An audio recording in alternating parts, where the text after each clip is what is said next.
गड़बड़ हो जाई सब काम बबुनी तब का करबू। एक शिक्षिका के तौर पर हम बच्ची के का समझावल चाहता नहीं, ये हम हमार कविता बा। गड़बड़ हो जाई सब काम बबुनी तब का करबू। गड़बड़ हो जाई सब काम बबुनी तब का करबू।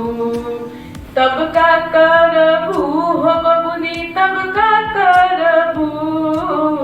तब का करबू हो बबुनी तब का करबू। नाम हो जाई बदनाम बबुनी तब का करबू। टूटी गुल गुमान बबुनी तब का करबू। 4 साल में 4 गो बबुआ लेके लगबू घूमे। 4 साल में 4 गो बबुआ लेके लगबू घूमे। 5वां साल से केहू न आई तो हर दुखवा सुने। 5वां साल से केहू न आई तो हर दुखवा सुने। प्यार के नामो नहीं लियाई बबुनी तब का करबू। प्यार के नामो नहीं लियाई बबुनी तब का करबू। जग में होई जग हंसाई बबुनी तब का करबू। दुख हो जाई दुगना बबुनी सुख हो जाई आधा। दुख हो जाई दुगना बबुनी सुख हो जाई आधा। भाग के शादी करेल बढ़िया बनल रह तू राधा।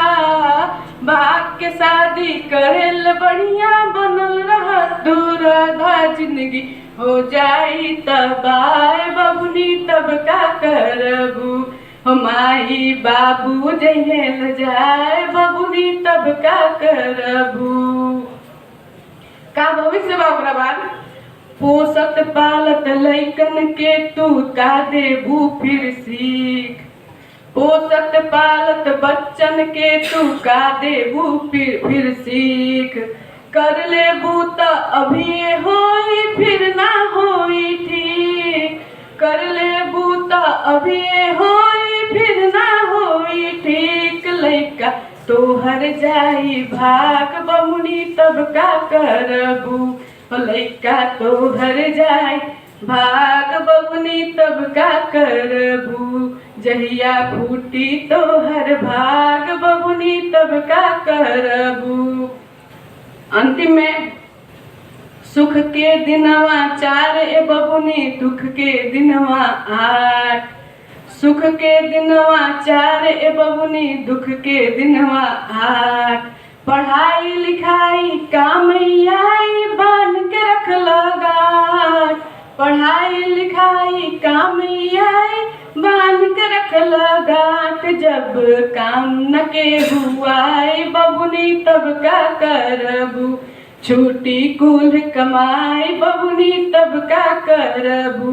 लइका करी है माई माई बबुनी तब का करबू।